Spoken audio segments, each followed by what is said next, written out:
मध्य प्रदेश में महिला सुरक्षा को लेकर बेहद डराने वाले आंकड़े सामने आए, जिसमें ये पता चला कि कई महिलाएं और लड़कियां राज्य से गायब हो गई हैं। इस जानकारी ने प्रदेश में महिलाओं और बच्चियों की सुरक्षा पर गंभीर सवालिया निशान खड़े कर दिए हैं।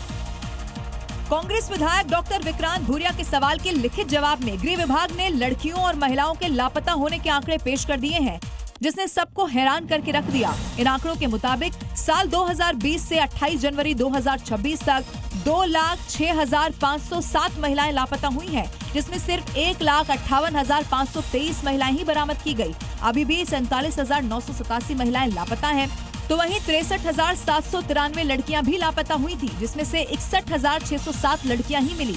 अब भी 2,186 लड़कियां लापता हैं। और चलिए अब देखते हैं जी वायरल, यानी कि वो तस्वीरें जो सोशल मीडिया पर चर्चा का विषय है। उत्तर प्रदेश के बाराबंकी में खुशियों का माहौल उस वक्त हंगामे और दहशत में तब्दील हो गया जब शादी की सबसे मुख्य रस्म जयमाला के दौरान दूल्हे ने अपनी मर्यादा लांघ दी। दुल्हन और उसके पिता से माफी।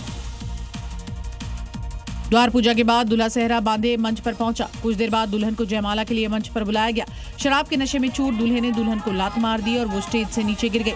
समझाने आए ससुर पर भी हाथ उठा दिया। बवाल को बढ़ता देख बाराती और घराती आमने सामने आ गए। दोनों पक्षों में हाथापाई होने लगी। जमकर कुर्सियां भी भांजी गई।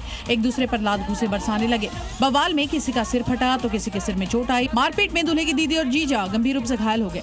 सूचना पर पहुंची पुलिस ने हालात पर काबू पाया। दोनों पक्षों को बैठाकर समझाया। पूर्व प्रधान ने भी यहाँ बीच बचाव किया और समझौता करवाया। राजस्थान के जोधपुर में चोरी की एक घटना सामने आई, जहां चोर मंदिर से लाखों के जेवर लेकर फरार हो गए। पूरी वारदात वहां लगे सीसीटीवी कैमरा में कैद हो गई। वीडियो में आप देख सकते हैं कि सिर पर टोपी पहने और मुंह ढका हुआ चोर मंदिर में आता है। मंदिर के अंदर एक एक करके भगवान के जेवर निकाल कर रख देता है। फिर दूसरा चोर आता है और वो भी यहाँ बचा हुआ सामान चोरी करके ले जाता है। जब मंदिर से सारे जेवर साफ कर लेते हैं तो दोनों की नजर दान पेटी पर जाती है। उसमें से भी कैश निकाल लेते हैं और मौके से फरार हो जाते हैं। पुलिस ने घटनास्थल का मुआयना किया और सीसीटीवी फुटेज अपने कब्जे में लिया है। पुलिस ने परिवारजनों और पड़ोसियों से भी पूछताछ की है। चोरों की तलाश शुरू कर दी गई है। बात बिहार की, जहां शराबबंदी के बावजूद तस्कर नए नए तरीके अपना रहे हैं। कानून की आंखों में धूल झोंकने की कोशिश कर रहे हैं, लेकिन पुलिस की सतर्कता के आगे उनकी एक नहीं चलती।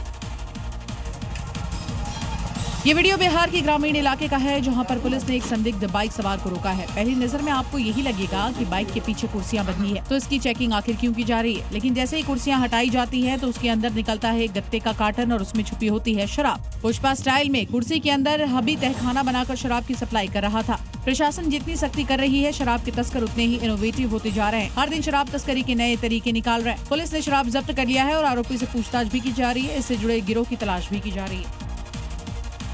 ट्रैफिक सिग्नल तोड़ना, रॉन्ग साइड से चलना, यह हमारे देश में अब आम सी बात हो गई है और ऐसे लोगों को इन नियमों को तोड़ने में शर्म नहीं बल्कि गर्व महसूस होता है। लेकिन कभी कभी ऐसे लोगों को ऑन द स्पॉट ही सबक सिखाया जाता है। देखिए, जिसकी तस्वीर भी सामने आई है, जहां एक स्कूटी सवार रॉन्ग साइड से आता हुआ दिख रहा है। इस बीच दूसरी तरफ से आ रहे कार सवार उस स्कूटी के सामने अपनी कार को रोक देता है।